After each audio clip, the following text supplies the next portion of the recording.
Hello dears, welcome back to my channel. ഇന്നൊരു വാട്ടേറ്റിനിടെയാണ് പെരുന്നാളിൻ്റെ പിറ്റേന്നുള്ളതാണ്. അത് നിങ്ങൾക്ക് ഫുഡ് കണ്ടാൽ അറിയാം. രാവിലെ ബ്രേക്ക്ഫാസ്റ്റിന് പത്തിരിയും ബീഫ് കറിയായിരുന്നു കേട്ടോ.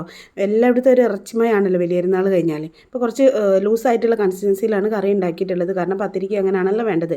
അങ്ങനെ ചോറ് നല്ല നാരങ്ങ അച്ചാർ, പിന്നെ തൈര്, പച്ചക്കായൻ്റെ ഉപ്പേരി. ഇത് ഞാൻ കുക്കറിലിട്ട് വിസിലടിച്ച് വെള്ളത്തോട് കൂടി ഉണ്ടാക്കുന്ന കേട്ടോ. പിന്നെ രാവിലത്തെ ഉണ്ടാക്കി കറിയിൽ നിന്ന് ബീഫ് എടുത്തിട്ട് നല്ലതുപോലെ പൊരിച്ചെടുത്തു കേട്ടോ.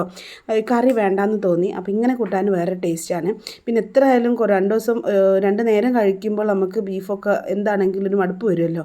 അപ്പോൾ നമുക്ക് വ്യത്യസ്തത കീപ്പ് ചെയ്യാന്നുള്ളൊരു ലക്ഷ്യത്തോടെയാണ് അതിൽ എടുത്ത് പൊരിച്ചിട്ടുള്ളത്.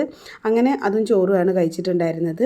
നല്ല ടേസ്റ്റ് ഉണ്ടായിരുന്നു കേട്ടോ, കാരണം എല്ലാ മസാലയും പിടിച്ചതുകൊണ്ട് ഒരു ചില്ലിൻ്റെയൊക്കെ ഒരു ടേസ്റ്റ് ആയിരുന്നു കേട്ടോ. നല്ല ഇതായിരുന്നു. പിന്നെ വൈകുന്നേരം നല്ലൊരു കോഫി ഉണ്ടാക്കി കുടിച്ചു. പിന്നെ കുറച്ച് പഴുത്ത പഴം ഉണ്ടായിരുന്നു, അതെടുത്ത് പഴംപൊരി ഉണ്ടാക്കിയിട്ടുണ്ടായിരുന്നു. അല്ലു ആകെ ഒരു കഴിക്കുന്നൊരു ഫുഡാട്ടോ. അതായത് ഈ എണ്ണക്കടികളിൽ ആകെ കഴിക്കുന്നത് ഒന്ന് പഴംപൊരിയും പിന്നെ ഒന്ന് പൊരിച്ച പത്തിരി കേട്ടോ. അപ്പോൾ അവന് പഴുത്ത പഴമായാലും അവൻ കഴിക്കില്ല. അപ്പോൾ ഞാൻ അങ്ങനെ പഴംപൊരി ഉണ്ടാക്കി കൊടുത്താലോ. ഇത് നമ്മൾ വീട്ടിൽ നിന്നുണ്ടായ പഴുത്ത മുട്ടപ്പഴം കേട്ടോ. ആദ്യമായിട്ട് പറിച്ച കായാണ്. കുറച്ച് മുമ്പ് പറിച്ച് വെച്ചിട്ട് നമ്മൾ പറിച്ച് വെച്ചതിന് ശേഷം പഴുത്തതാണ് കേട്ടോ.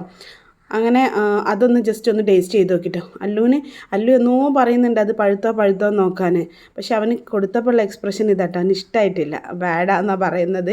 അപ്പോൾ ഞാൻ പറഞ്ഞു ഈ ഉള്ളിത്തെ തിന്നാങ്ങിയിട്ടാണെന്ന് പറഞ്ഞിട്ട് ഉള്ളിത്തെ എടുത്ത് കൊടുത്തപ്പോൾ അതെന്നാട്ടോ അവസ്ഥ. അപ്പോൾ ഞാൻ അതൊന്ന് ജസ്റ്റ് ഒന്ന് എടുത്ത് കഴിച്ചിട്ടുണ്ടായിരുന്നു. പിന്നെ രാത്രി മാങ്ങ എടുത്ത് കഴിച്ചു.